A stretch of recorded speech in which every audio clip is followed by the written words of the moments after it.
Bonjour. Bonjour. Alors Pierre-Yves, Nathan, comme la dernière fois, on revient. C'est le retour, parce que en fait on est toujours dans cette période d'élection à la Chambre d'agriculture. Vous êtes bien sur Fréquence 7, sur l'émission Solidaire d'abord, Différente et pas pareil, comme Fréquence 7. Et on va parler de ce qui se passe en ce moment, c'est-à-dire cette élection à la Chambre d'agriculture. Voilà, cette élection n'est pas anodine du tout, c'est-à-dire que les moyens qui sont alloués à la Chambre sont importants pour la façon dont on peut aider, concevoir, réaliser l'agriculture dans notre territoire. Oui, tout à fait, oui. On est jusqu'à vendredi pour voter. Là, on est dans la dernière semaine de vote, donc c'est important s'il y a des agriculteurs qui écoutent l'émission. Et effectivement, les élections syndicales agricoles ne sont pas anodines, puisque le syndicat qui arrive en tête prend la présidence de la Chambre d'agriculture. Oui. Et aujourd'hui, la Chambre d'agriculture, elle a un rôle consulaire sur énormément de sujets, que ce soit sur l'installation de jeunes dans le milieu agricole, sur l'installation de projets photovoltaïques. Enfin bref, elle donne une direction dans le monde agricole. Ouais. Et donc, il y a 3 syndicats qui sont un peu là au coude à coude pour essayer d'être majoritaire à cette chambre, parce qu'en fait celui qui arrive en tête se retrouve à rafler la mise en fait, hein. Et donc voilà, il y a la FNSEA avec les jeunes agriculteurs, hein, ils marchent un peu ensemble il me semble, puis il y a la coordination rurale et il y a la confédération paysanne. Bon, il se trouve que moi je suis personnellement là je m'engage là-dessus, je suis beaucoup plus confédération paysanne parce qu'il me semble que c'est un choix d'agriculture très enfin il y a des choix de société là, hein, qui sont derrière en fait, derrière chacun de ces syndicats. Et on en était resté d'ailleurs sur une conversation la dernière fois, Pierre-Yves, où je te disais mais alors donc vous êtes contre les pesticides, et alors évidemment là tu m'as bâché, tu m'as dit tu es très réducteur, tu dis n'importe quoi. Enfin non, c'est pas, non on est vite, vous résumez, on est pour la sortie des pesticides. Par contre, nous, on ne considère pas, comme à la FNSEA, qu'il y a plusieurs agricultures. Ceux qui ont vu le débat qui a opposé les différents leaders, on va dire, des syndicats sur LCP, je crois, ont bien vu que Arnaud Rousseau, président de la FNSEA, insistait toujours là-dessus en disant qu'il y avait plusieurs agricultures. Nous, non. Nous, on se dit que non, il y a plusieurs agricultures aujourd'hui, mais il ne devrait pas. Il devrait y avoir qu'une seule agriculture, et cette agriculture-là ne devrait plus utiliser de pesticides. Donc il faut qu'on y aille tous ensemble. Il n'y a pas des mauvais paysans qui vont continuer à utiliser des pesticides et des bons qui vont travailler en bio. Non, il faut convertir toute l'agriculture à l'agriculture biologique, et pour cela, en fait, ce n'est pas un problème de technique. Technologiquement, on sait le faire, c'est un problème de marché. Donc c'est le marché qu'il faut modifier, et c'est pour ça que c'est un engagement politique, et qu'on sort, nous, de la politique agricole pour aller vers les politiques alimentaires. Donc en fait, c'est un problème de société quelque part. Complètement. Hein. C'est-à-dire qu'en fait, cette société presque t'impose pour arriver à survivre d'utiliser des pesticides. Complètement. Donc il y a un problème de société. Les pesticides, c'est l'outil qui a permis à l'alimentation de créer l'agro-industrie, à ces grosses entreprises capitalistes de se créer et de tout dévorer. Donc en fait, c'est pour ça qu'on n'arrive pas à en sortir, c'est parce qu'en fait, on ne pourra pas sortir des pesticides, il faut pas mentir aux agriculteurs, aux agricultrices, si on ne change pas le modèle alimentaire, et notamment l'accessibilité alimentaire. Donc c'est vraiment un débat de fond et ça concerne tout le monde. Il faut que tu développes un petit peu modèle alimentaire, accessibilité alimentaire. Il faut que tout le monde puisse se payer une alimentation au prix où elle vaut. Alors ça va certainement aller vers le partage des richesses, que chacun puisse avoir suffisamment d'argent pour se nourrir comme il faut. Donc des salaires, des revenus mieux répartis, des outils comme une sécurité sociale qui peuvent permettre de faire contribuer les plus riches pour les plus pauvres. Donc il y a des outils qui peuvent être mis en place. Mais tant qu'on n'ira pas vers une accessibilité alimentaire mieux organisée, vers une alimentation qui soit accessible à toutes et à tous, on ne pourra pas changer le modèle agricole. Voilà, donc ça, c'est impossible de faire autrement, il ne faut pas mentir. Alors là, on est sur le modèle agricole, et toi, Nathan, alors tu t'installes, voilà, ça fait pas très longtemps que tu t'es installé. Pourquoi tu t'es installé? Est-ce que tu viens d'un monde agricole au départ? Est-ce que c'est simple? Tu fais du maraîchage, c'est ça, hein? Oui, tout à fait. Je suis en maraîchage avec un ami, donc en GAEC. On est 2 et on s'est installé il y a 5 ans maintenant. Donc on va attaquer notre 5e saison et on est tous les deux ce qu'on appelle dans le milieu des néos. Donc on n'est pas du tout issus du monde agricole, nos parents n'étaient pas agriculteurs dans le coin, ce qui d'ailleurs au passage relève une problématique pour trouver des terrains qui n'est pas neutre. Oui. Et voilà, et on a fait le choix de s'installer en agriculture biologique parce que ça correspondait un petit peu pour tous les deux à un choix de vie et un choix de valeur où on voulait se réorienter vers un métier qui faisait sens pour nous. Donc oui, ça fait sens, mais ça fait pas fric en fait, hein, parce que voilà. Non, ça fait pas fortune, non. Ça doit ça doit être dur, non, en fait.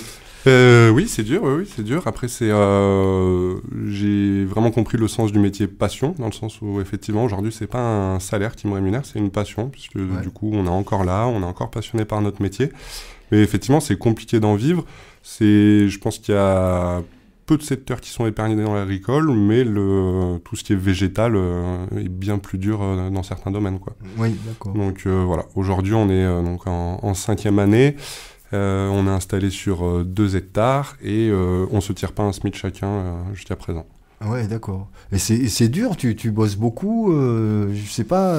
Oui, après, toute l'année, c'est réparti, c'est comment ouais, alors on travaille toute l'année. Après, on a forcément une saisonnalité très forte, puisque du coup, on est quand même en Sud-Ardèche avec une production un petit peu tournée sur les légumes d'été. La particularité des légumes d'hiver, c'est qu'il faut beaucoup de surface. Dès qu'on fait du chou, du poireau, etc., il faut de la surface. C'est pas quelque chose dont on dispose. Du coup, il faut plus de surface, pourquoi parce qu'un chou, ça va prendre 1 mètre carré au sol et ça va se vendre 2 €, 2,50 €. Et donc, ça fait peu d'argent au mètre carré, alors qu'un plant de tomates, on va en tirer un petit peu plus. Ouais. Donc voilà. Donc, après, c'est des choix de production qui sont faits. Hein. Nous, on s'est tourné là-dessus, en maraîchage diversifié, avec une plus forte activité l'été. Donc oui, clairement, nous, notre saison, elle commence en avril pour se finir en septembre-octobre avec les derniers chantiers de récolte. Mais on produit toute l'année, et donc on produit quand même l'hiver. Après, l'hiver, c'est quand même des semaines beaucoup plus légères. Et alors, tu parlais du désherbage en disant que ça prenait quand même une grosse partie du boulot. Ouais, tout à fait. Bah, après, c'est le choix qu'on a fait aussi d'être en agriculture biologique. Donc là-dessus, on fait l'impasse sur tout ce qui est herbicides, etc. Et donc effectivement, le désherbage aujourd'hui, c'est variable selon les cultures, mais on va dire environ 30% du temps dédié à chaque culture. Et c'est mécanique alors, c'est comment ? C'est mécanique ou des fois on fignole à la main, mais ouais, nous on a fait le choix de se mécaniser, donc on a un tracteur, après avec une bineuse de précision attelée à l'arrière, et du coup voilà, donc il y en a un qui conduit le tracteur et un autre qui est à l'arrière, et on désherbe ce qu'on appelle l'interrang dans des cultures, donc sur une planche d'1 mètre de large, si je fais 3 lignes de carottes, il faut que je puisse désherber entre ces lignes de carottes. Ouais, d'accord. Donc voilà. Ouais. Et ça c'est bon, ça doit pas être forcément très rigolo, non ? Ça fait des heures de brom-brom. Ça fait des heures de travail. Après, c'est pas la partie la plus rigolote. C'est pas là où on réfléchit le plus. Ouais.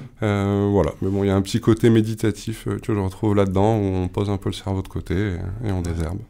Bon. Et en tout cas, donc alors pourquoi la Confédération paysanne ?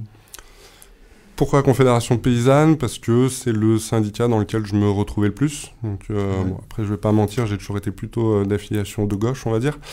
Mais dans le programme, c'est là où je me retrouve le plus, dans la défense de l'agriculture paysanne.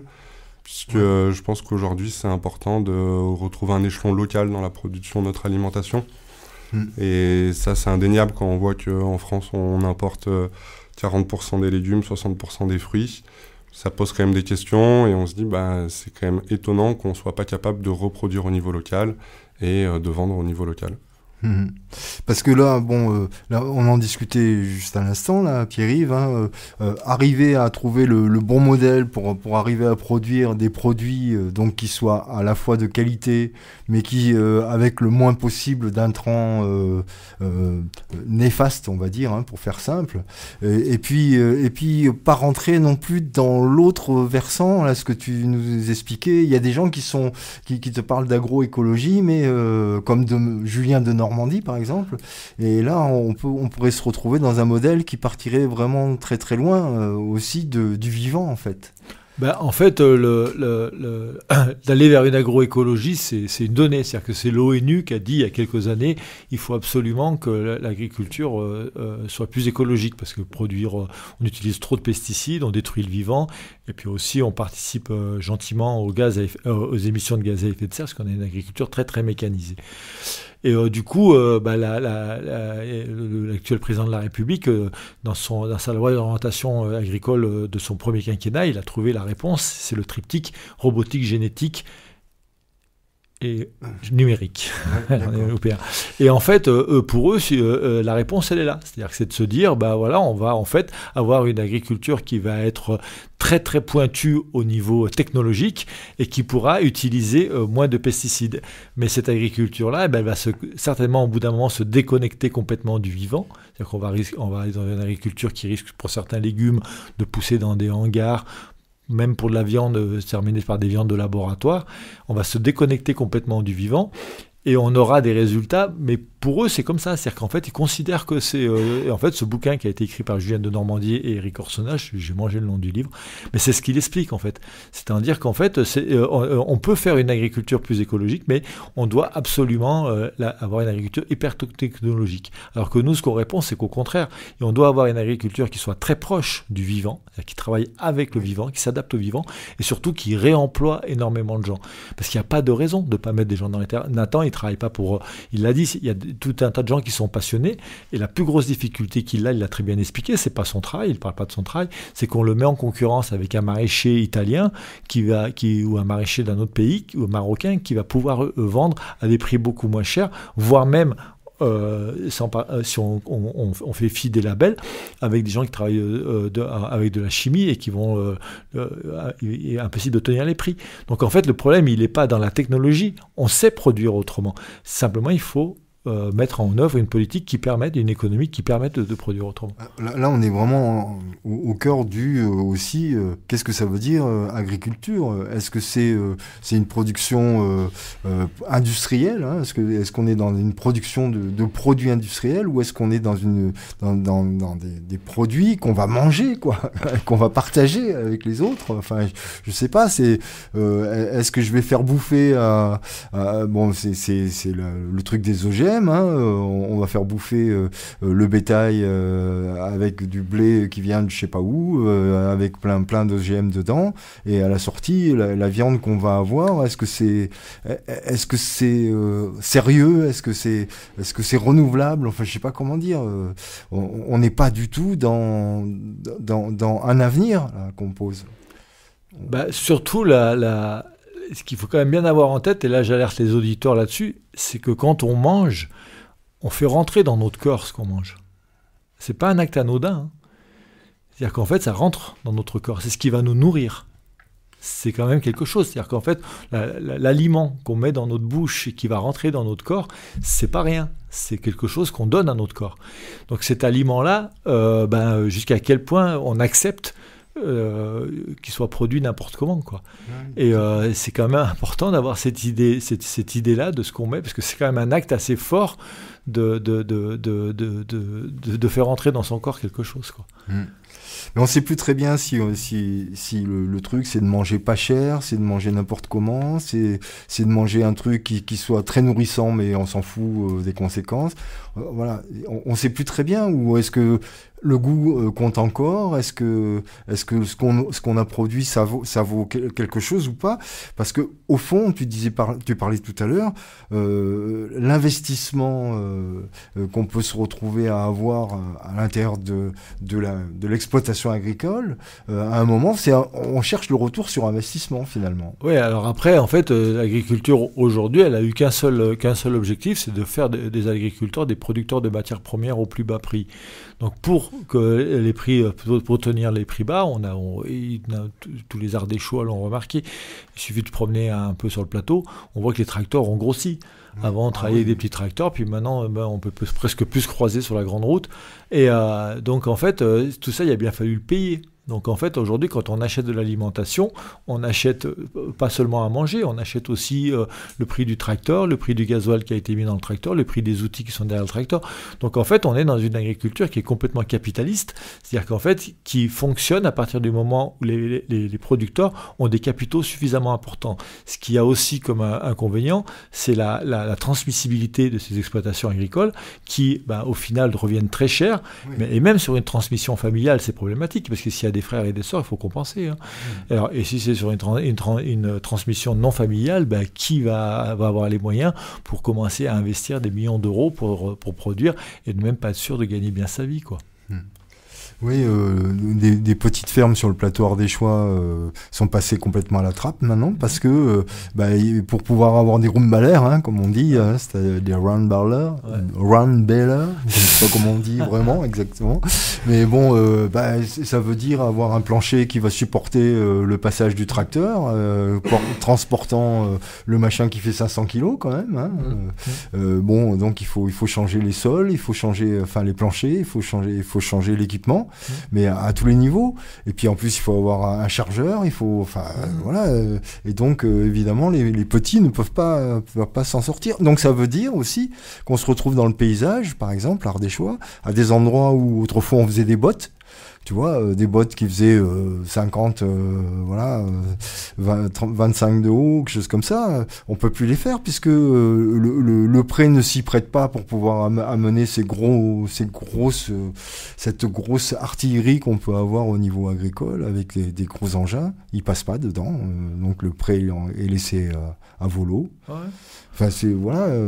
Et donc les petites exploitations comme celles que tu essayes de faire vivre, toi, Nathan. Elles peuvent pas arriver à tirer leur épingle du jeu, en fait, en tout cas sur le plateau. Disons qu'on peut difficilement rivaliser. Ouais. Après, moi, je suis sur la production de légumes, donc oui, c'est compliqué. Et la seule porte de sortie qu'on voit, entre guillemets, c'est de la vente en local, quoi. Là-dessus, on n'a pas le choix. On a fait le choix du bio, donc on est sur un créneau bien spécifique déjà en soi. Mais on a fait le choix d'être en local pour avoir une meilleure maîtrise des prix de vente. Parce qu'effectivement, comme le disait Pierre-Yves tout à l'heure, je peux pas concurrencer un maraîcher qui va avoir 50 hectares en Sud-Espagne, quoi, c'est évident. Ouais. Mais donc, est-ce qu'au bout du bout, on veut une agriculture qui soit complètement robotisée, ou est-ce qu'on veut une agriculture qui soit qu'avec des intrants, ou est-ce qu'on veut avoir des produits qui soient encore bouffables, quoi? La cogestion FNSEA-gouvernement répond les deux, quoi. Ouais. C'est-à-dire qu'en fait, ils sont contre rien. Hein. Eux, ils veulent bien les deux. C'est-à-dire qu'eux, ils considèrent qu'il faut qu'il y ait une agriculture massive, industrialisée, qui réponde aux besoins des grandes masses. Je crois que c'est à peu près 90% de la consommation qui se fait dans les grandes surfaces. Puis en effet, s'il y a des gens qui sont prêts à payer plus cher les tomates de Nathan parce qu'elles sont meilleures, ils ne sont pas contre. Ça ne leur pose pas de problème. La seule difficulté, c'est que, encore une fois, je reviens à ce que je disais, c'est que c'est ce qu'on mange. Et puis c'est surtout que pour les petits agriculteurs comme ça, qui se trouvent des niches et tout, c'est très difficile, c'est des temps de travail énormes et tout. Et puis par contre, pour les grosses exploitations, ça devient des espèces de méga entreprises. D'ailleurs, moi, je reviens à ce débat là qu'il y avait eu entre les différents responsables des syndicats. Arnaud Rousseau, ce jour-là, a été très clair et net. Il a très très bien dit que lui était pour une agriculture de marché, pour une agriculture de commerce. Et quand il nous dit qu'après ça, ils sont opposés au Mercosur, on a quand même. C'est là qu'on est au bout de leur logique. Quoi. Elle fonctionne pas leur logique. Ils peuvent pas être pour l'un et en même temps contre. Ah oui. Hein, ils sont à cheval sur deux positions qui sont intenables. Exactement. En fait. Ouais. Et on a l'impression quand même que cette opposition au Mercosur, c'est plus pour faire plaisir électoralement qu'une réalité économique derrière. Quoi. Oui, bien sûr. Ouais. Et là, on se retrouve quand même avec tout un ensemble. Enfin, je sais pas, ça fait 1 an quand même qu'on a les agriculteurs qui sont sortis dans la rue. Ça fait plus que ça, mais là récemment on a une crise manifeste et en tout cas c'est pas avec cette façon de concevoir les choses d'une façon très capitaliste qui peuvent aider le petit agriculteur à s'en sortir et donc à ne pas se pendre parce qu'on en est là quand même. Tout à fait. Ouais. Hein c'est terrible. Donc en fait c'est mensonge à tous les tous les niveaux. En fait. Carrément. Ouais. Mais il l'a dit clairement, ce débat, lui, il est pour cette politique. Voilà. Après, il veut bien améliorer écologiquement certaines choses qui peuvent être améliorées, mais sans changer le modèle.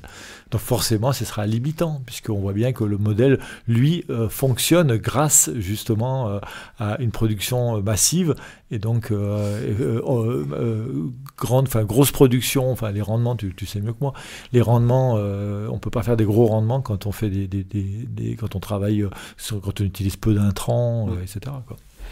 Donc en fait, des grosses entreprises, mais pas du tout au service de tous ces petits agriculteurs qui sont surtout ceux qui sont sortis dans la rue depuis un an. Donc ces petits agriculteurs, ils se font complètement arnaquer au fond du fond, parce que ceux qui sont censés les représenter, tu disais ça tout à l'heure, Nathan, est-ce que tu es représenté par le président d'Avril, quoi? Oui, c'est une bonne question. Hein. Est-ce que je suis représenté par quelqu'un qui gagne, je sais pas, 20 000 euros par mois, alors que moi je me tire pas un SMIC, ouais, effectivement. Ouais. Est-ce que dans son modèle agricole, il est à la tête d'une grosse industrie? Est-ce que je me sens représenté par un agriculteur comme lui? Oui. Est-ce que c'est encore un agriculteur? Est-ce que c'est encore un agriculteur? Ouais, c'est une question. Ouais. Et en tout cas, est-ce qu'il va être sensible aux problèmes que peuvent avoir des petits agriculteurs? Non.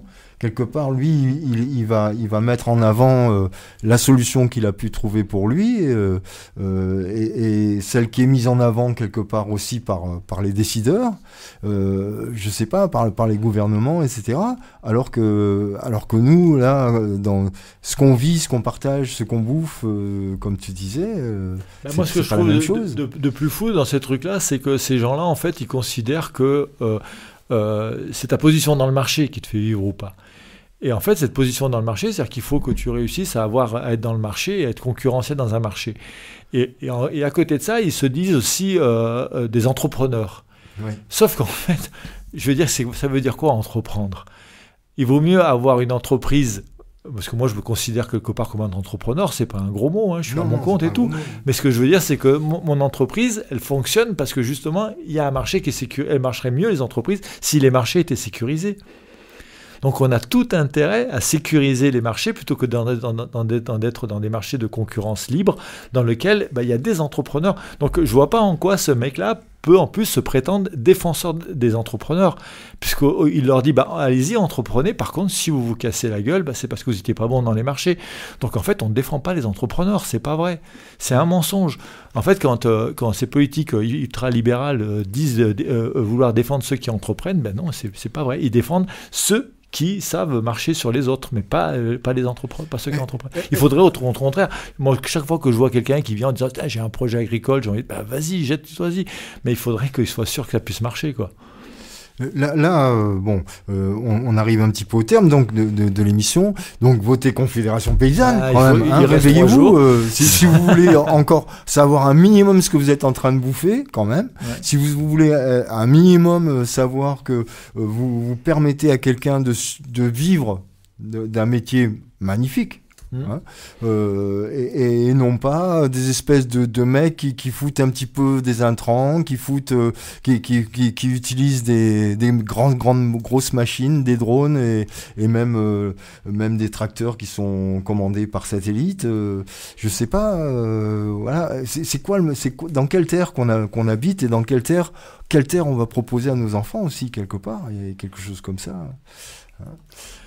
C'est surtout qu'en plus, actuellement, il ne faut pas oublier que l'agriculture vivrière, c'est quand même encore elle qui fait vivre le monde à travers le monde, c'est quand même elle qui nous nourrit, plus que l'agriculture industrielle.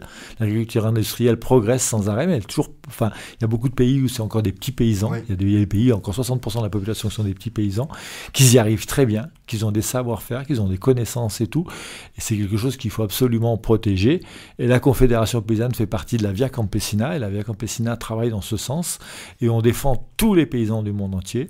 Je veux aussi féliciter, parce qu'on a une Ardéchoise qui a fait un blog sur Mediapart d'un séjour qu'elle a mené en Palestine au mois de décembre avec une autre fille pour la Via Campesina, où sur la rencontre des paysans et des paysannes palestiniennes pour les soutenir, parce que nous, à la Confédération paysanne, on ne supporte pas toutes ces injustices, et encore une fois, on n'est pas du tout un syndicat franco-français ni corporatiste, on est vraiment pour un autre monde dans lequel on vive bien et on ne soit pas là simplement à se tirer dans les pattes et voir des gens souffrir sans rien dire. Bon, ça sera le mot de la fin. Merci beaucoup. Votez Confédération Paysanne, enfin quoi. Merci. Merci.